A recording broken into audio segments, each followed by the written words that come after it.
E sobre a revisão das atividades concomitantes, o que o senhor tem a dizer para a gente? Essa revisão ela é bem interessante, né? Principalmente para quem aposentou antes da reforma da Previdência.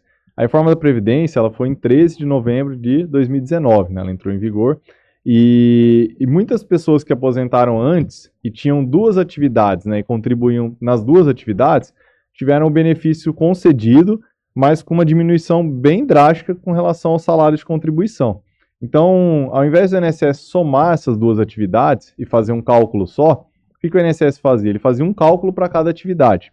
E geralmente a segunda atividade, a renda dela ficava muito defasada. Então, essas pessoas têm direito a uma revisão, chamada de revisão das atividades concomitantes. Depois da reforma da Previdência, o INSS já vem fazendo a soma, mas é importante que a pessoa observe se ele fez a soma da forma correta. E muitas vezes, né, as pessoas nem sabem que tem direito a isso, né? Elas veem a carta de concessão, vê lá atividade 1, atividade 2, não entende bem muito o que é aquilo, né? Tem um cálculo complexo lá de fator previdenciário que existia na época, soma dos 80% maiores salários. Então, até para quem atua na área é algo complexo. Imagina para o segurado, então, que não faz a mínima noção do que é aquilo, né?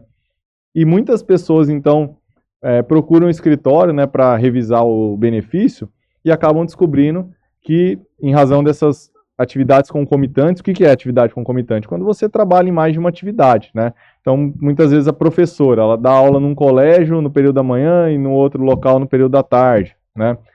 A pessoa que trabalha na área da saúde, é muito comum, né? Trabalha em um hospital, em uma clínica, o médico que atende em vários lugares. Então, ele não tem uma contribuição só para a Previdência. Dentro de um mesmo mês, ele faz várias contribuições. E é importante observar, então, se essas atividades foram somadas, porque isso dá uma diferença muito significativa no valor do benefício. Tá certo. E outra coisa, doutor Vitor, assim, outro ponto. É uma revisão que uma pessoa trabalhou ai meu Deus, enquanto ela era criança, né? Aham. Digamos que, porque geralmente filhos de trabalhadores rurais, ele mal começa a andar, ele já vai para a Já roça vai junto trabalhar desde com os cedo. pais, né? E, por exemplo, a minha mãe, né? O meu avô era seringueiro, eles Aham. moravam lá no Acre, e a minha mãe, desde 8 anos, ia lá plantar milho, cuidar de vaca, plantar arroz, plantar feijão. Era Todos, segurado especial, rural. era segurado especial desde os 8 anos. Aham. E aí ela se aposentou, mas só com o tempo urbano, né? Desconsiderou completamente esse tempo rural.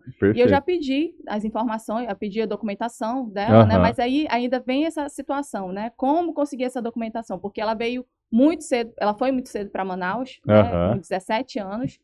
E deixou uma vida para lá, né? E aí a casa já foi vendida, o local onde eles moravam lá já foi vendido. E aí, que dica que o senhor dá para que ocorra essa revisão no caso da minha mãe? Então, tem muitos segurados, principalmente o segurado rural, o pescador, que são pessoas que sempre trabalharam na informalidade e com uma quantidade muito precária de documentos, né? Era assim, muito difícil obter documento na área rural. Quem é boia fria é mais difícil ainda, porque um dia ele está numa propriedade, no outro dia ele está em outra propriedade, ele não tem muitas vezes a propriedade dele, rural, né? Ele vive, às vezes, uma propriedade de um terceiro. Então, essa pessoa ela não deixa rastro, né? A gente diz que ela não produz provas. Mas mesmo assim, tem alguns documentos em que ela declara a profissão dela como lavrador, como produtor rural, como segurado especial. Por exemplo, uma certidão de casamento, na certidão de nascimento dos filhos, para o homem, né, na reservista, né, na dispensa do exército. Então tem muita documentação que é obtida através de documentos públicos, em que a pessoa na época declarou essa atividade. Só que é fundamental também a prova testemunhal. Então essa pessoa, se ela vivia lá numa região rural, ela tem que tentar localizar um vizinho de sítio, alguém que morava na mesma propriedade que ela, alguém que via ela trabalhando como rural, né?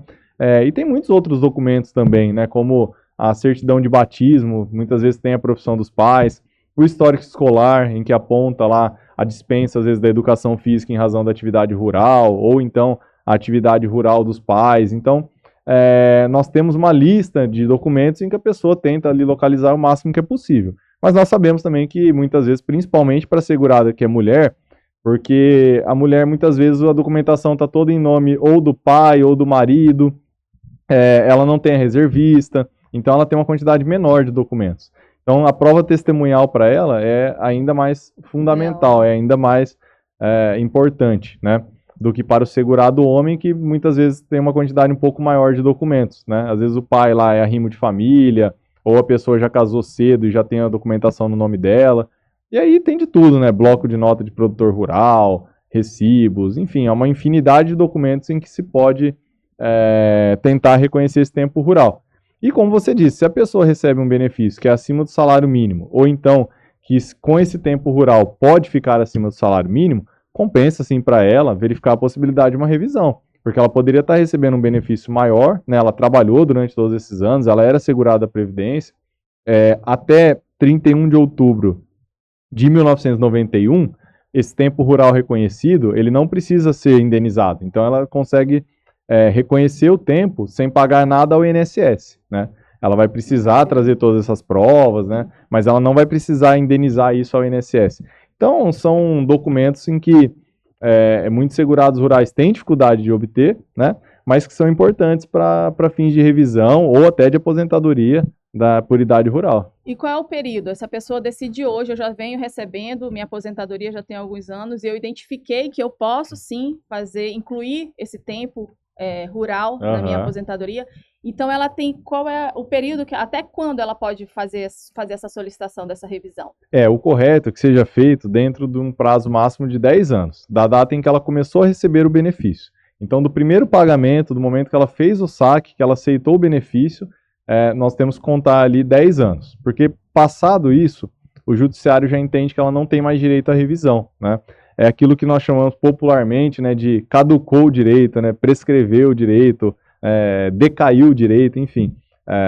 A população está mais acostumada com esses termos, né? Então ela perde o direito de fazer a revisão após esses 10 anos. Então é importante que ela procure, né, dentro de 10 anos, fazer a revisão do seu benefício nas hipóteses em que é possível fazer a revisão, né? Não é todo segurado que tem direito a revisar o benefício, mas tem muitos que realmente, por não terem uma assessoria previdenciária na época da aposentadoria, eles acabam tendo benefícios menores que poderiam ser revisados. Isso aconteceu com 2 tios meus, né? Eles ficaram com medo. No momento lá, eles poderiam fazer solicitar a aposentadoria, mas eles ainda eram muito novos, muito novos. Depois que eles se aposentaram, eles ainda ficaram trabalhando mais 10 anos.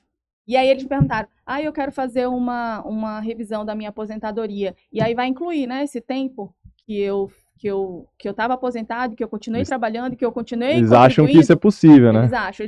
Na verdade, eles acham eles têm certeza. Eles têm certeza que esse tempo vai ser considerado nessa revisão que eles vão fazer. Explica um pouco sobre isso, doutor. Essa daí é a chamada desaposentação, né? A desaposentação, infelizmente, o STF já entendeu que não é possível fazer isso. Então, a partir do momento que a pessoa aposentou, aquela ali é a renda definitiva dela. Tudo que ela trabalhou depois, contribuiu para a Previdência depois, não vai valer de nada para o benefício dela. Ela vai continuar com aquele benefício. Então, a não ser que tenha alguma mudança na lei, né, que criem essa possibilidade, infelizmente hoje isso não é possível. Ela vai só continuar trabalhando mesmo e depois ela vai permanecer com o benefício antigo, que já é o benefício que vai ser um valor reduzido, né? E eles perguntam muito, mas como assim, né? Por que não vai ser considerado esse tempo? E qual é a justificativa? Aí eu falo, olha, a justificativa que o INSS dá é que o sistema é solidário. Isso. Então, as pessoas precisam, ainda que continuem a trabalhar, elas precisam continuar contribuindo com o sistema. Com certeza, né? A tese do INSS é essa, né? E no Brasil nós sabemos que qualquer atividade remunerada gera a necessidade de pagar a Previdência. Então, se você exerceu qualquer atividade que seja, né? Por exemplo, eu vou lá na faculdade e dou uma aula. Eu estou recebendo só o valor daquela aula por aquela quantidade de horas que eu fui lá e trabalhei. Eu vou ter que recolher a contribuição previdenciária sobre aquele valor. Então, qualquer atividade que gere uma remuneração, ela traz a consequência de ter a contribuição previdenciária de forma obrigatória, né? Para quem é MEI, por exemplo, naquela guia você já faz o pagamento do valor que também já tem uma destinação para a Previdência Social. Então você está pagando o INSS, né? Para você que é empregado, já teve lá o recolhimento da parte patronal e já teve o seu desconto também da parte previdenciária. Então, por mais que você não pague diretamente, mas ou foi descontado de você, ou em alguma dessas guias que você pagou, alguma parte foi para a Previdência Social.